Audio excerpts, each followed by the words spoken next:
నమస్తే.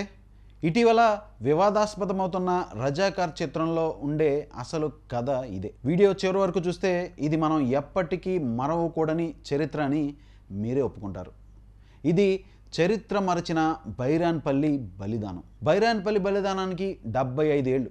ఒకప్పుడు వరంగల్ జిల్లాలో, ఇప్పుడు సిద్దిపేట జిల్లాలో ఉన్న గ్రామం అది. భారత స్వాతంత్ర సంగ్రామ చరిత్రలో జలియంవాలా బాగ్ను మించిన నరమేధం ఆనాడు బైరాన్పల్లి, కూటిగల్ గ్రామాలలో జరిగింది. రజాకార్ల సైన్యాధిపతి మానవ మృగం అయిన కాసిం రజ్వీ అకృత్యాలకు, ఆగడాలకు, అన్యాయాలకు ఎదురొడ్డి నిలిచిన పోరాటాల పురిటిగడ్డ బైరాన్పల్లి. నిజాం నిరంకుశ నరహంతక పరిపాలనకు వ్యతిరేకంగా పోరాడి ప్రాణాలర్పించిన కర్మభూమి బైరాన్పల్లి. బైరాన్పల్లి పోరాటం కేవలం నిజాం వ్యతిరేకత పోరాటమే కాదు. చరిత్రలోకి తొంగి చూస్తే బ్రిటిష్ వ్యతిరేక పోరాటం, సామ్రాజ్యవాద శక్తులకు వ్యతిరేకంగా జరిగిన మహోన్నత పోరాటం అది. తెలంగాణ ప్రాంతంలో భూమి కోసం, భుక్తి కోసం, విముక్తి కోసం కాకతీయ రాజుల మీద తిరుగుబాటు చేసిన గిరిజన వీరవనితలు సమ్మక్క సారాలమ్మ ప్రాణత్యాగం మొదలుకొని ఆ తర్వాత తెలంగాణ ప్రాంత విముక్తి కోసం జరిగిన పోరాటాలన్నీ నెత్తుడి చరిత్రనే లిఖించాయి. తెలంగాణ ఉద్యమాలలో, పోరాటాలలో బైరాన్పల్లి, కూటిగల్ వీరుల బలిదానం, త్యాగం ఎంతో స్ఫూర్తినిచ్చిందనడంలో ఎలాంటి అతిశయోక్తి లేదు. బైరాన్పల్లి, కూటిగల్ ఈ 2 గ్రామాలలోకి అడుగుపెట్టగానే ఊరు మధ్యలో శిథిలావస్థలో ఉన్న కోట బురుజులు ఆనాటి నెత్తుడి చరిత్రకు నిలువెత్తు నిదర్శనంగా దర్శనమిస్తాయి. కూటిగల్ గ్రామం నుండి బైరాన్పల్లి, వల్లంపట్లకు వెళ్లే దారిలో గల మర్రి చెట్టు అమరవీరుల త్యాగాలకు నేటికి సాక్షిభూతంగా నిలుస్తుంది. ఇక చరిత్రలోకి వెళితే 1947 ఆగస్టు 15వ తారీఖున దేశానికి స్వాతంత్రం సిద్ధించింది. బ్రిటిష్ పాలకులు వెళ్ళిపోవడంతో యావత్ భారతవని స్వాతంత్ర సంబరాల్లో మునిగి తేలుతూ ప్రజలు స్వేచ్ఛావాయువులు పీల్చుచుండగా ఆనాడు 16 జిల్లాలతో కూడిన తెలంగాణ ప్రాంతాన్ని పరిపాలిస్తున్న 7వ నిజాం మీర్ ఉస్మాన్ అలీ ఖాన్ హైదరాబాద్ సంస్థానాన్ని భారత యూనియన్లో కలపడానికి నిరాకరించాడు. ప్రత్యేక దేశంగా గుర్తించాలని లేదా కనీసం పాకిస్తాన్లో అంతర్భాగంగా ఉంచాలని పాకిస్తాన్ పాలకుడు మహమ్మద్ అలీ జిన్నాతో మంతనాలు జరిపాడు. తన ప్రతినిధిని పంపించి ఐక్యరాజ్య సమితిలో ఫిర్యాదు చేయించాడు. అప్పటి అమెరికా అధ్యక్షుడు ట్రూమన్ మధ్యవర్తిత్వం ద్వారా సమస్య పరిష్కారానికి విఫల యత్నం చేశాడు. విదేశాల నుండి ఆయుధాలు దిగుమతి కోసం ప్రయత్నించాడు. హైదరాబాద్ సంస్థానాన్ని స్వాతంత్ర దేశంగా ప్రకటించుకుని పరిపాలించాలని, ఏకఛత్రాధిపత్యం చెలాయించాలని కలలు గనేవాడు. ఇందుకోసం తన సొంత మిలిటరీకి తోడుగా కరుడుగట్టిన మతోన్మాది అయిన కాసిం రజీ నాయకత్వంలో రజాకార్ల సైన్యాన్ని ఏర్పాటు చేయించాడు. రజాకార్లంటే నరరూప రాక్షసులు. గ్రామాలపై దోపిడీలు చేయడం, ఇండ్లు తగలబెట్టడం, హత్యలు, మానభంగాలు, ప్రజల మాన ప్రాణాలు దోచుకోవడమే వీళ్ళ పని. నానా అరాచకాలు సృష్టించేవారు. భర్త కళ్ళ ముందే భార్యను అత్యాచారం చేసేవారు. భార్య కళ్ళ ముందే భర్తను నరికి చంపేసేవారు. భర్తల ఆచూకీ చెప్పకపోతే పిల్లలను గాల్లోకి ఎగరేసి కత్తితో గుచ్చి చంపేవారు. పన్నులు చెల్లించని వారి గోర్ల కింద మాంసాన్ని తీసి కత్తితో కోసి గోర్లు ఓడదీసి కారం చల్లేవారు. చెట్లకు తలకిందులుగా వేలాడదీసి కింద మంట పెట్టేవారు. ఇవన్నీ సాధారణ శిక్షలు. పేదరికంలో మగ్గిపోతున్న ప్రజల నుండి బలవంతంగా వసూలు చేసిన సొమ్ముతో రజాకార్ల విలాసాలు, జల్సాలు, భోగభాగ్యాలు చేసుకున్నారు. ఇంకా చెప్పుకుంటూ పోతే భాష కందని అరాచకాలు సృష్టించారు. ఈ అరాచకాల మీద కన్నెర్ర చేసిన రామానంద తీర్థ నేతృత్వంలో ఆర్య సమాజ్ ఉద్యమాలు ఉద్భవించాయి. కమ్యూనిస్టుల నాయకత్వంలో సాయుధ పోరాటాలు, గెరిల్లా దళాలు, గ్రామ రక్షక దళాలు ఏర్పడ్డాయి. కమ్యూనిస్టులు గ్రామ రక్షక దళాలకు ఆయుధాలు సమకూర్చారు. ఉద్యమం ఉధృతమైంది. ఆనాటి ఉద్యమాలకు రావి నారాయణ రెడ్డి, చంద్ర రాజేశ్వరరావు, మల్లు స్వరాజ్యం, ఆరుట్ల కమలాదేవి, బొమ్మగాని ధర్మభిక్షం, మాడపాటి హనుమంతరావు, షోయిబుల్లా ఖాన్, సురవరం ప్రతాపరెడ్డి లాంటి యోధులు నాయకత్వం వహించారు. దాశరథి రంగాచార్యులు, కాళోజీ నారాయణరావుల కళలు, కరాల ధ్వనులు వినిపించాయి. నిజాం నవాబు గుండెలను వడ్రంగి పెట్టలాగా తొలిచాయి. వారి కవితలు, రచనలు ఉద్యమానికి ఊతమిచ్చి ఊపిరిపోశాయి. దాశరథిని నిజాం ప్రభుత్వం జైల్లో ఉంచగా బొగ్గుతో గోడలపైన కవిత్వాలు రాసి చైతన్యపరిచాడు. ఆయన రాసిన నా తెలంగాణ, కోటి రతనాల వీణ, ఇక కాళోజీ అచ్చు తెలంగాణ యాసలో ప్రజలకు అర్థమయ్యే రీతిలో రాసిన కవితలు, యాదగిరి రాసిన బండెనక బండి కట్టి, సుద్దాల హనుమంతరావు లాంటి కవులు కవితలు, రచనల వల్ల ప్రజల్లో స్వాతంత్ర కాంక్ష చిగురించింది. ఆ రోజుల్లో జర్నలిస్ట్ షోయిబుల్లా ఖాన్ గొప్ప మానవతావాది, ఇమ్రోజ్ పత్రిక వ్యవస్థాపకుడు, నిజాం సంస్థానాన్ని ఇండియన్ యూనియన్లో విలీనం చేయాల్సిందేనని ఖరాఖండిగా చెబుతూ సంపాదకీయాలు రాసేవాడు. ఇత్తెహాదుల్ ముసల్మాన్ సంస్థను నిషేధించాలని ఆనాడే తెగేసి చెప్పాడు. ఆ సంస్థకు అధ్యక్షుడిగా కాసిం రజ్వీ వ్యవహరించేవాడు. 1948 ఆగస్టు 19వ తేదీన హైదరాబాద్లోని ఒక సభలో షోయిబుల్లా ఖాన్ చేతులు నరికేస్తానని చెప్పాడు కాసిం రజ్వీ.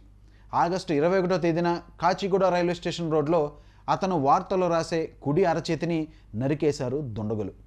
ఆగస్టు 22వ తేదీన షోయిబుల్లా ఖాన్ వీర మరణం పొందాడు. ఇక ఇదే తరుణంలో వీర బైరాన్పల్లి కేంద్రంగా పోరాటం ఉధృతమైంది.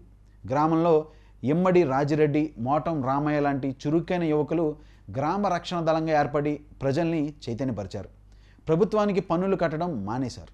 దొరలపై ధిక్కార స్వరం వినిపించి గ్రామమంతా ఒక తాటిపైన నిలిచేలా చేశారు.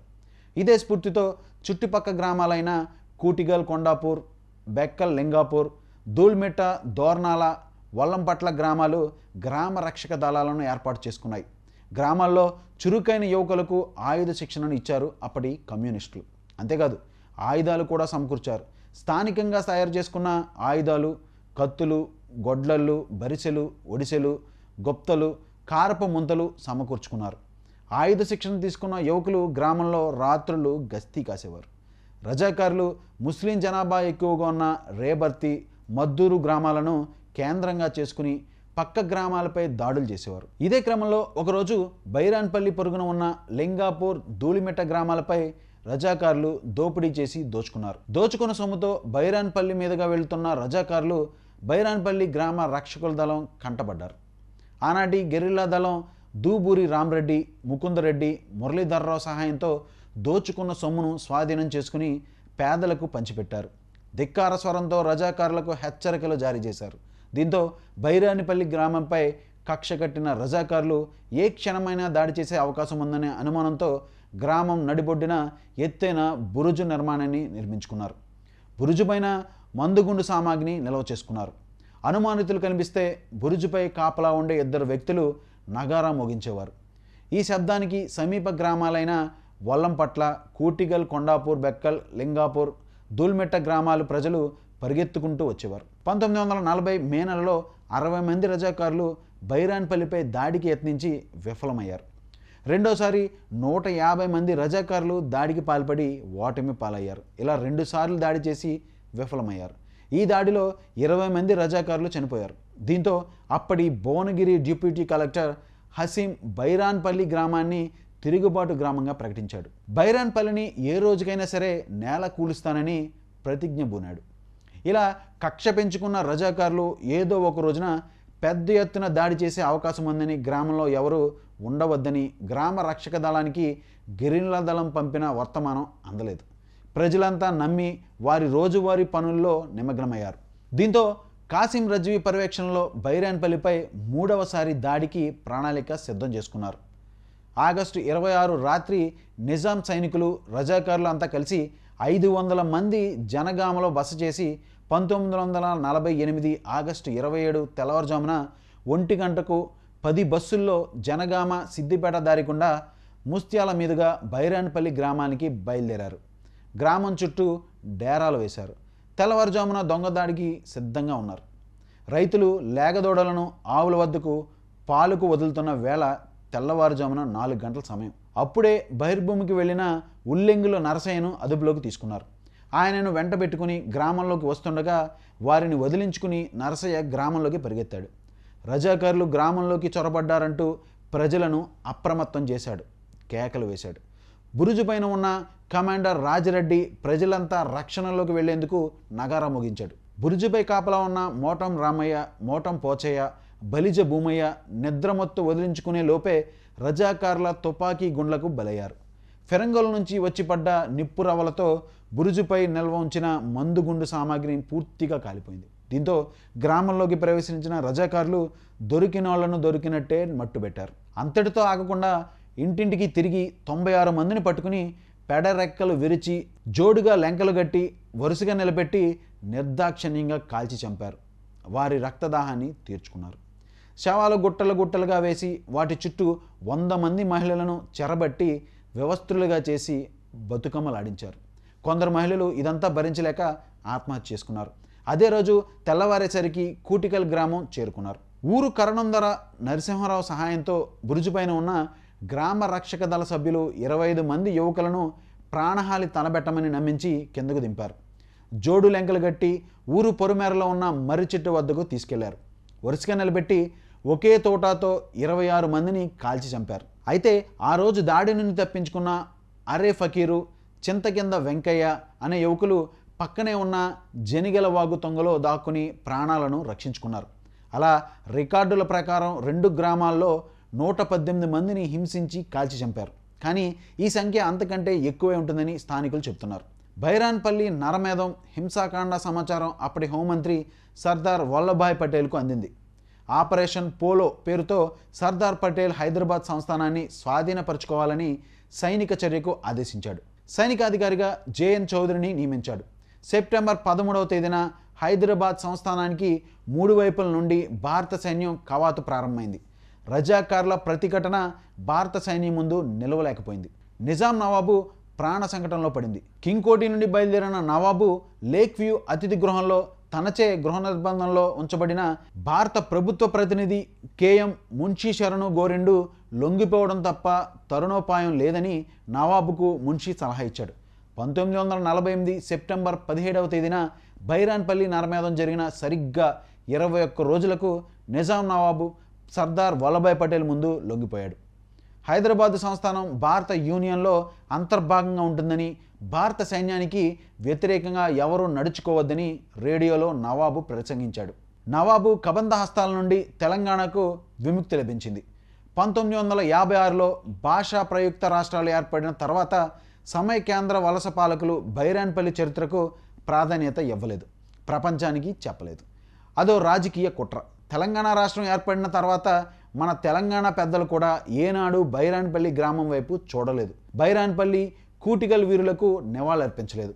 బైరాన్పల్లి గ్రామాన్ని స్మృతివనంగా తీర్చిదిద్దాలని, ఇక్కడ వీరుల త్యాగాలను విద్యార్థుల పుస్తకాలలో పాఠ్యాంశంగా చేర్చాలని అప్పటి ఉమ్మడి వరంగల్ జిల్లా కలెక్టర్ బి జనార్దన్ రెడ్డి 2008లో ప్రభుత్వానికి ప్రతిపాదనలు పంపారు. కానీ అవి కార్యరూపం దాల్చలేదు. మాజీ రాజ్యసభ సభ్యులు రాపోలు ఆనంద భాస్కర్ ఆధ్వర్యంలో సామూహిక పితృయజ్ఞం అమరవీరులకు పిండ ప్రదాన కార్యక్రమం చేయడం జరిగింది.